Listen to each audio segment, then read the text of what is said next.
nous allons nous intéresser au théâtre et à la musique. Le premier intervenant est Sylvain Schreibert, qui est professeur au département de théâtre de l'Université d'Ottawa et qui transitait ce matin même par la Belgique, je crois. Donc, voilà, à Bruxelles, pour un festival. Sylvain s'intéresse plus particulièrement donc au circuit des festivals de théâtre en Europe et en Amérique du Nord. Il a dirigé la collection des archives des lettres canadiennes, ainsi que le département de théâtre où tu enseignes, Sylvain. Voilà, très bien. Donc. Alors, en Europe, comme en Amérique du Nord, plus modestement en Asie et en Amérique du Sud, nous assistons depuis les années 1980 et 90 à une explosion saisissante du nombre de festivals et de lieux de théâtre, dont la programmation fait la part belle aux pratiques de pointe, celles que les acteurs du milieu eux-mêmes, mais aussi les chercheurs qui s'y intéressent, qualifient de contemporaines. Dans le cadre de ma réflexion, le contemporain sera moins entendu comme le pas de côté de Giorgio Agamben que comme le paradigme défini récemment par Nathalie Hennig, voire, dans une portée moindre, comme le genre dont il est question dans ses écrits plus anciens. En tant que genre, prêtons-nous tout de même au jeu, le théâtre contemporain privilégierait les esthétiques qui jouent sur les limites du théâtre, notamment du théâtre représentationnel, en faisant, par exemple, de l'acteur un performeur, en multipliant les fragments plus ou moins narratifs aux dépens d'un récit filé, en interpellant ou en impliquant ouvertement le spectateur, en minant l'identification au personnage par divers procédés de décalage, y compris l'autodérision et le recours aux médiations technologiques, ou en laissant enfin visibles sur scène les aspérités, sinon les scories, qui témoignent des processus créatifs, plutôt que de proposer des produits esthétiques lisses avec toutes les apparences de l'achèvement. Ces esthétiques idéales typiques et d'autres, qui forment aujourd'hui le fonds de commerce passager, c'est-à-dire à dépasser, du théâtre contemporain, ne feraient pas de ce dernier un paradigme sans qu'elle puisse aussi s'appuyer sur un certain nombre de médiateurs, dont évidemment des universitaires et critiques, qui en pensent et en circonscrivent les incarnations actuelles, nécessairement fugaces. Surtout, et c'est ça qui m'intéresse, le théâtre contemporain ne saurait avoir la place qu'il occupe aujourd'hui sans ces autres médiateurs que sont les festivals et lieux de théâtre dédiés qui se sont multipliés à travers le monde depuis une quarantaine d'années, je le soulignais en introduction, et qui constituent autant de marchés où voir, vendre et acheter ce théâtre de pointe.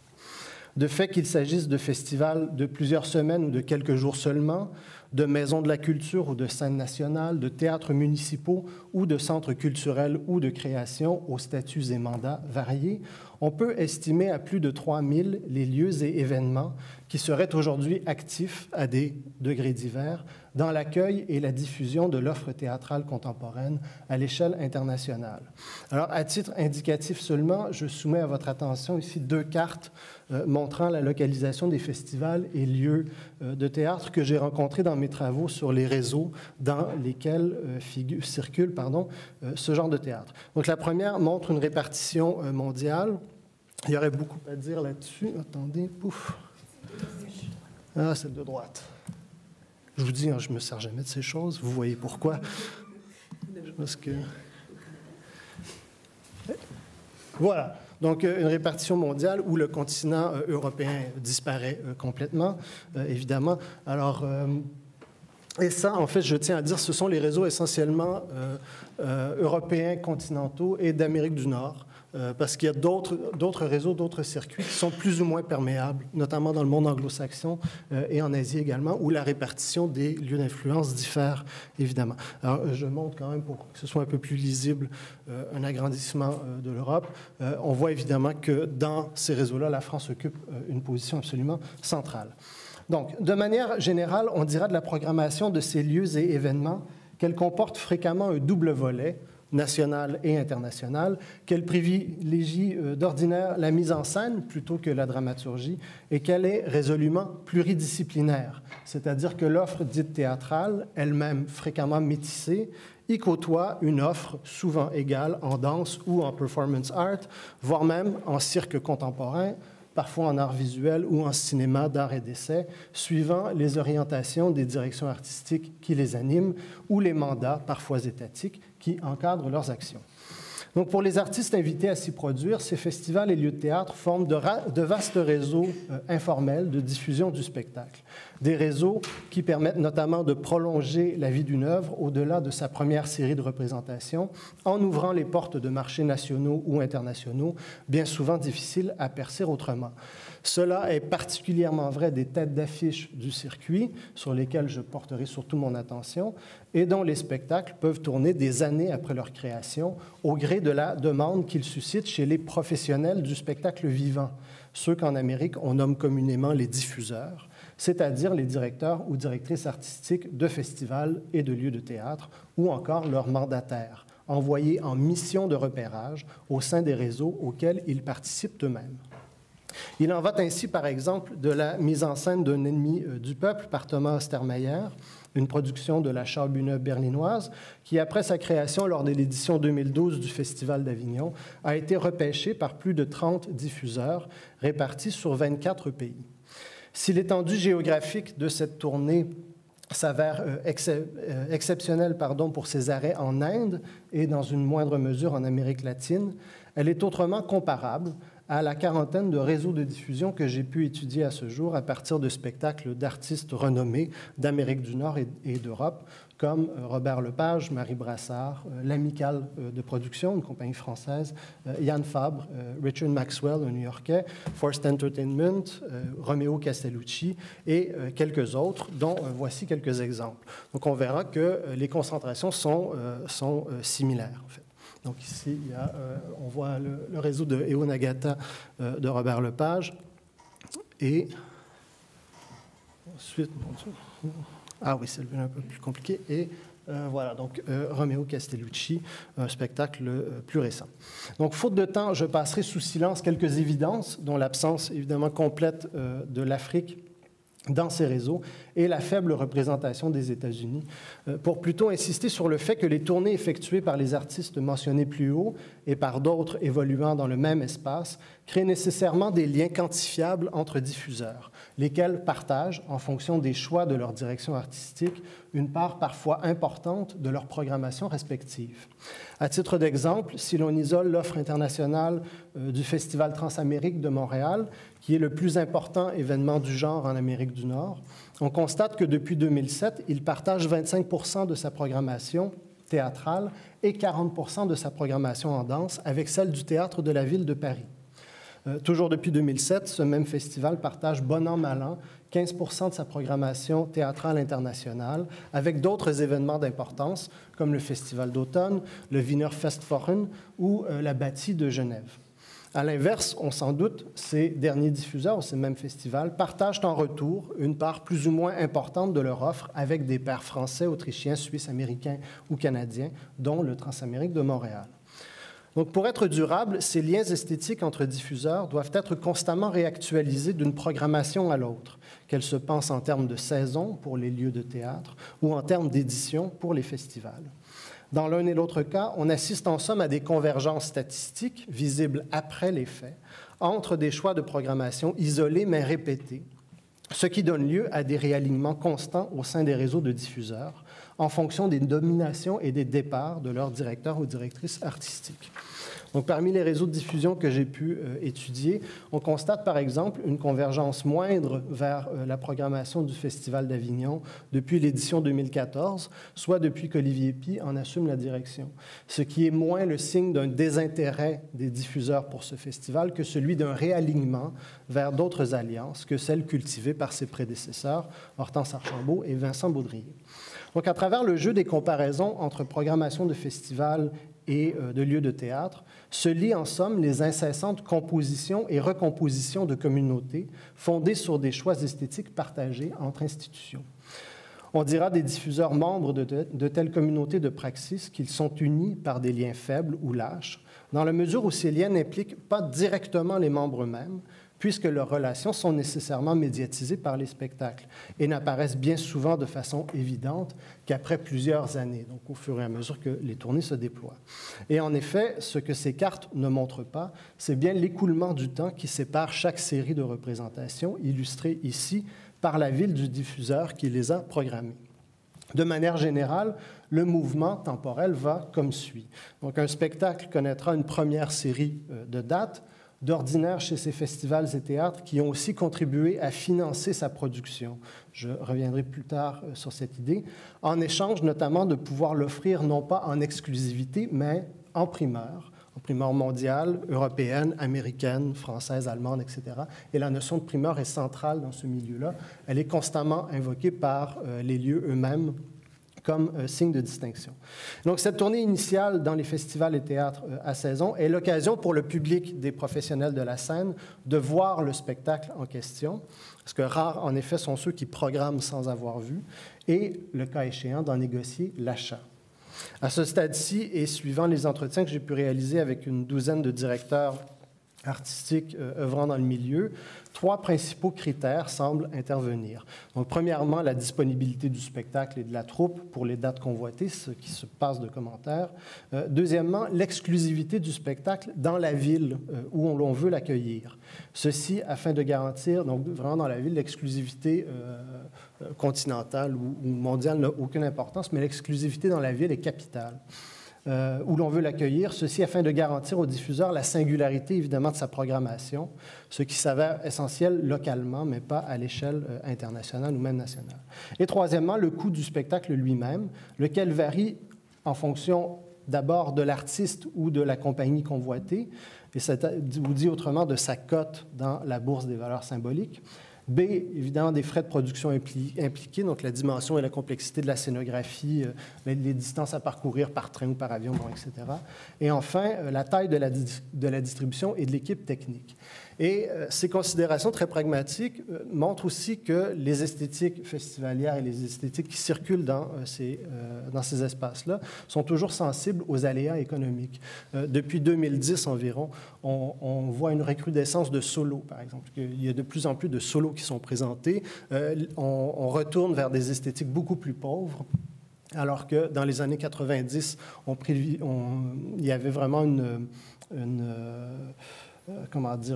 on favorisait, si on veut, les scénographies assez monumentales. Donc, il y a comme ça des effets économiques qui jouent évidemment là-dedans. Dans les réseaux internationalisés de diffusion, on l'aura donc compris, les professionnels de la scène ou diffuseurs constituent donc un public à part, celui des pairs, dont la présence ou non lors d'un festival donné, par exemple, est indicatif de son importance comme de l'impact que sa programmation est susceptible d'avoir dans les réseaux auxquels il est connecté. En ce sens, les choix des diffuseurs acheteurs de spectacles ne confèrent pas seulement un capital économique et symbolique aux artistes qu'ils programment, garantissant du même coup la viabilité de certaines compagnies de production, tout en sanctionnant la légitimité des démarches et des esthétiques que ces dernières mettent, pour ainsi dire, en vente sur le marché de l'offre spectaculaire contemporaine. Ces mêmes choix viennent en retour sanctionner la pertinence pour le réseau des politiques de programmation de ces autres diffuseurs plus rares qui ont eu le flair ou les moyens financiers de présenter certains artistes publiquement avant les autres. Donc, le choix des diffuseurs qui arrivent en deuxième, finalement, sanctionne le choix des précurseurs eux-mêmes. Et c'est ici donc qu'il importe d'introduire une distinction fondamentale entre les diffuseurs dont le rôle se limite à acheter et à accueillir un spectacle après l'avoir vu, et ceux qui travaillent en amont en soutenant la production même des œuvres qu'ils entendent une fois créées, programmées dans leur saison ou édition. Donc, ces derniers diffuseurs, appelons-les les coproducteurs, se trouvent ainsi à l'origine même des biens culturels appelés à circuler dans les réseaux auxquels ils participent par ailleurs à titre de diffuseurs. Ou dit autrement, dans la dynamique économique de la circulation du théâtre contemporain, les diffuseurs œuvrent du côté de la demande, tandis que l'action des coproducteurs se situe plutôt du côté de l'offre.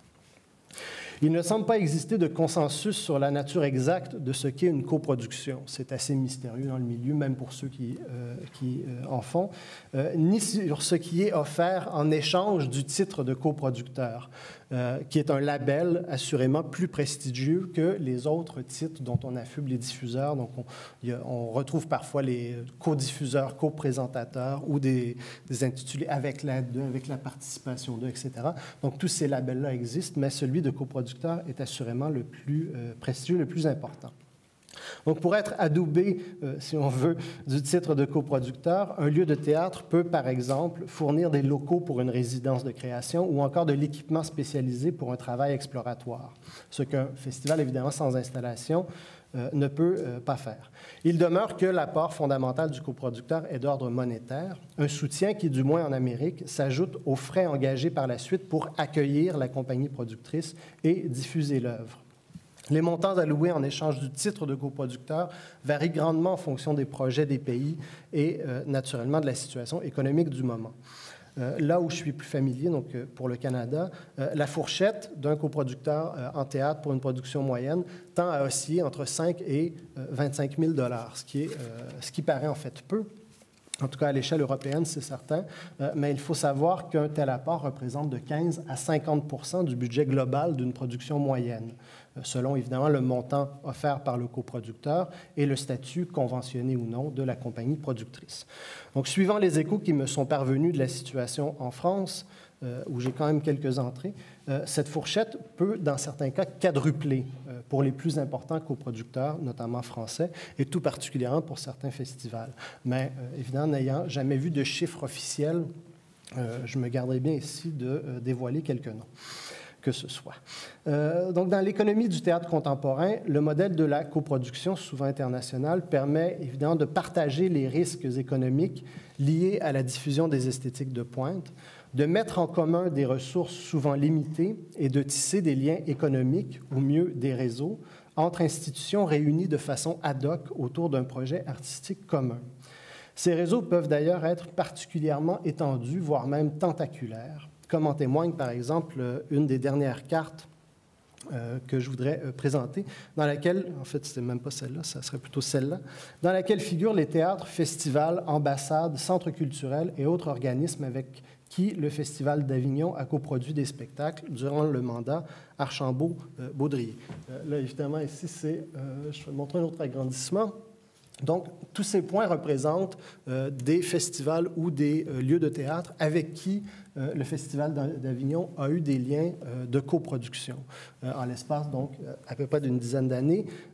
Pour ce qui est de cette carte, les dégradés de couleurs indiquent en fait la densité des liens développés avec certains partenaires plus privilégiés. Les affinités de programmation entre festivals et lieux de théâtre qui résultent nécessairement du modèle de la diffusion et de la coproduction du théâtre contemporain ne vont pas, on s'en doute, sans une tendance à l'alignement, pour ne pas dire un certain conformisme esthétique, signe encore là des communautés qui se créent autour des œuvres. Quelques chercheurs en ont d'ailleurs, à juste titre, critiqué les excès, à commencer par Jean Jourdeuil et Olivier Neveu en France ou Rick Knowles dans le monde anglo-saxon. Si ce conformisme existe bel et bien comme sous-produit du système, il est cependant surtout visible à l'échelle nationale ou internationale et n'apparaît pour ainsi dire pas ou peu si l'on s'en tient à l'échelle des marchés et des publics locaux, soit celui des villes où sont actifs les diffuseurs et les coproducteurs de ce théâtre. De fait, à l'exception de quelques grands centres culturels comme Paris ou Berlin, rares sont les villes où l'on trouve plus d'un théâtre ou festival susceptible d'accueillir les esthétiques théâtrales contemporaines. Or, et je terminerai là-dessus, si le monde est dans Paris, Paris n'est pas le monde. La plupart des diffuseurs et coproducteurs du théâtre contemporain évoluent localement en régime de singularité par rapport à l'offre ambiante et agissent de ce fait sans concurrence de proximité ou peu s'en faut. Vu sous cet angle, le conformisme esthétique qui existe malgré tout semble surtout redevable à la prégnance des têtes d'affiche au sein des réseaux que nous venons d'explorer. Ces mêmes têtes d'affiche dont la programmation, par les diffuseurs locaux, fait pour ainsi dire office de droit d'entrée dans la communauté internationale des scènes contemporaines. Je vous remercie pour votre écoute.